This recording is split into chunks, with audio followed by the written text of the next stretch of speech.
শুনো কাকা মূলত মানুষের উপকার করি কি কইছি বুঝছো না জি। কিন্তু কিছু কিছু মানুষের কাছে আমি দালাল, কিছু কিছু মানুষের কাছে আমি বাটফার, কিছু কিছু মানুষ আমাকে বলে ফতার। আসলে কিন্তু ব্যাপারটা তেমন না। কি কইছি বুঝছো? কাকা আমি কিন্তু গরিব মানুষ কাকা, টাকা যেগুন দিমু কাকা, এর বাইরে আর কাছে কোনো টাকা পয়সা নাই। কিছু টাকা তো আমি জমিন বেশি ব্যবস্থা করবো কাকা। আরে বাবারে, আমার কথা হচ্ছে যেভাবে ব্যবস্থা করো তুমি আপাতত কাকারে শুধু 2 লক্ষ টাকা দেও। 2 লক্ষ টাকা দেওয়ার পরে কাকা তোমার সুন্দর করে ইউরোপ হারাই দিব।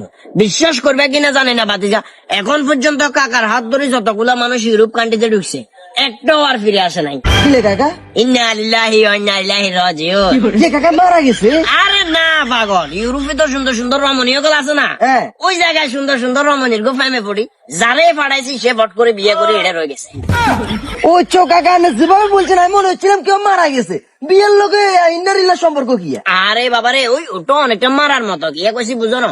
নর্মালি একটা জিনিস চিন্তা করো, হ্যাঁ। একজন পুরুষ যখন বিয়ে করে হ্যাঁ। তখন কি সে আর জীবিত থাকে নাকি?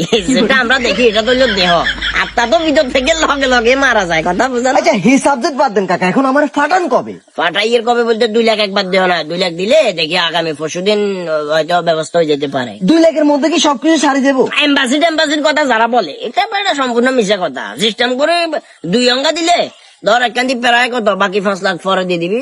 যখন 5 লাখ কমপ্লিট হবো আস্তে করে হারাই দিবি। কাকা আটটি এগুনা কোনো মারি খেয়ে লাগতো না থাকতো। এ কাকা না হাত দরকার কাকা।